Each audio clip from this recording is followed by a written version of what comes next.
para vários. E, portanto, do ponto de vista de análise, né, a dureza é uma propriedade também extremamente importante, né? Ela consiste, né, em aplicar uma carga conhecida, uma força conhecida, usando uma ponta também de material conhecido e formato conhecido, e ver como é a deformação causada no material. Ok?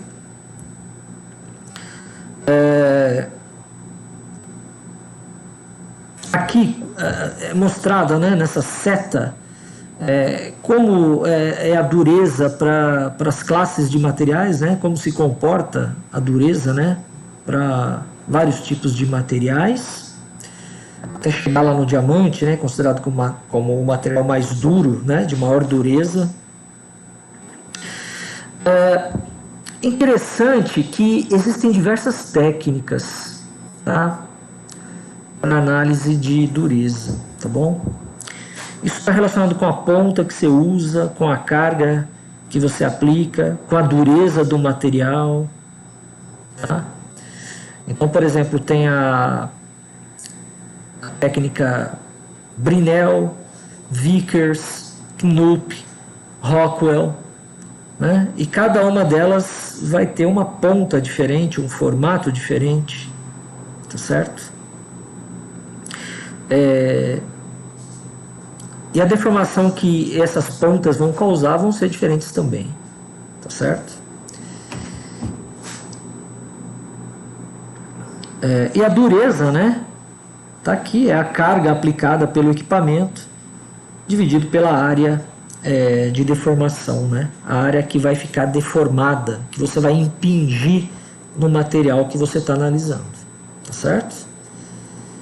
E existe outra técnica que não está aqui, que é a de filmes finos, né? Que é a nanoindentação, tá certo?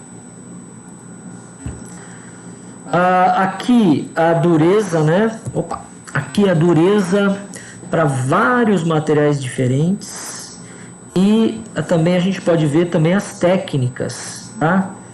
Knupp, Brinell, Rockwell, Mohs, tá? Mohs, né?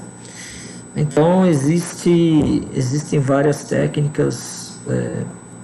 Isso também é importante saber o que você vai analisar para escolher a ponta que você vai também utilizar. Tá bom? Aqui algumas durezas, né, de alguns materiais cerâmicos conhecidos, né? Veja aí, por exemplo, na escala Vickers, que o diamante é 130 gigapascal, enquanto que na Knupp ele é 103 gigapascal, certo? Aqui é a dureza Rockwell para vários polímeros de engenharia, tá certo? Então veja que na escala Rockwell a gente tem polímeros bem interessantes, né?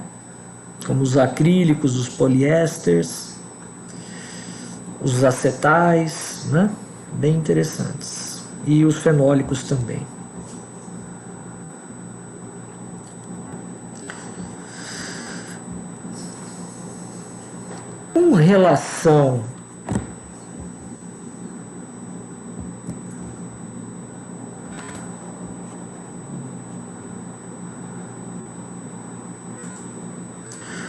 Com relação aos materiais cerâmicos, né?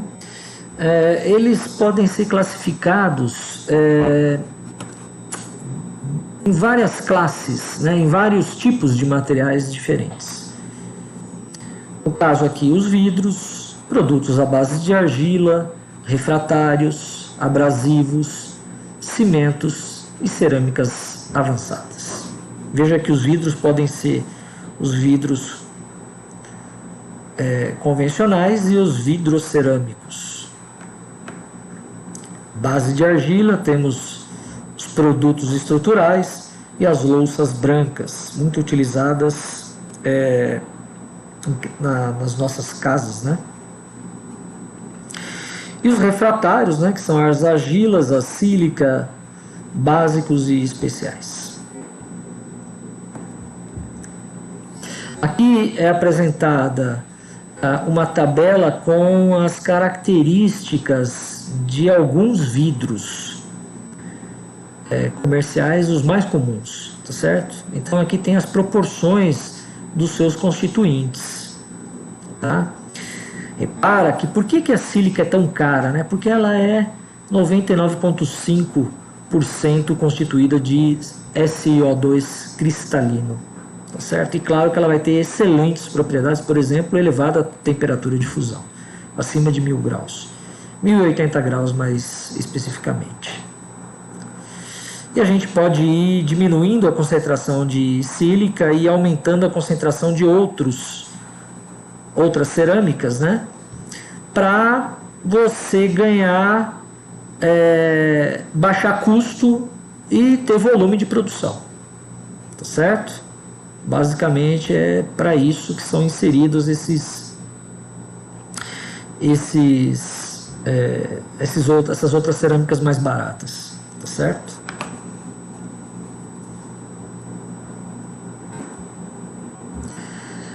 Lembrando que se a gente pensar no SiO2 cristalino, essa é a estrutura dele, né?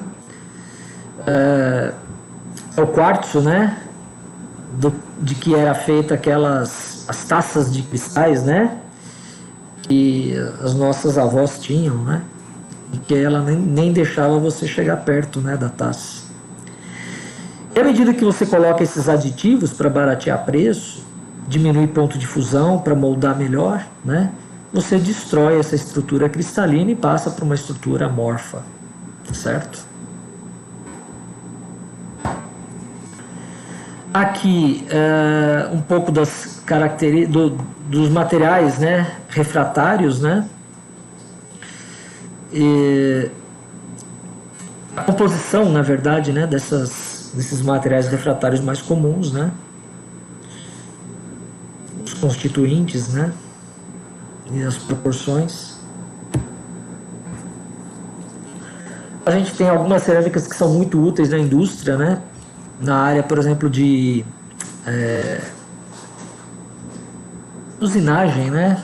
Acabamento e assim por diante, que você tem que fazer rebolos para fazer lixamento e polimento, constituídos de cerâmicas extremamente resistentes, né?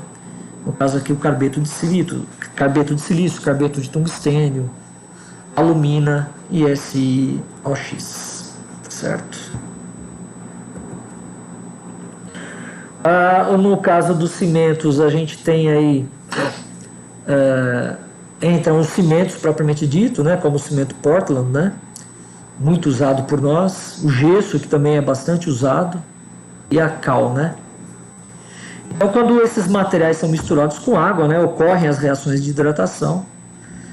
E o curioso é que essas reações, em alguns casos, podem ser muito, muito lentas, né. Em geral, essa reação de hidratação gera calor, né, que pode prolongar trincas, por exemplo. Por isso que é muito comum, quando você produz alguma coisa com concreto, você tem que ir lá e jogar água, né, para poder diminuir a temperatura dessa reação. Existem as cerâmicas avançadas, né, que estão sendo muito utilizadas nos MEMS, né, nos sistemas microeletromecânicos, né, que são essas micromáquinas que estão aparecendo, que já são existentes, na verdade, no nosso dia a dia, né.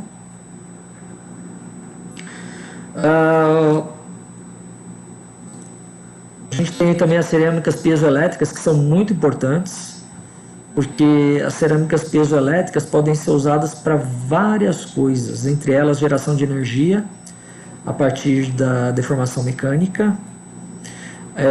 Cerâmicas piezoelétricas também são muito úteis em equipamentos de geração de micro-ondas, e são usadas inclusive em processadores, né, em CPUs, né, para fazer determinadas funções no funcionamento do computador, tá bom?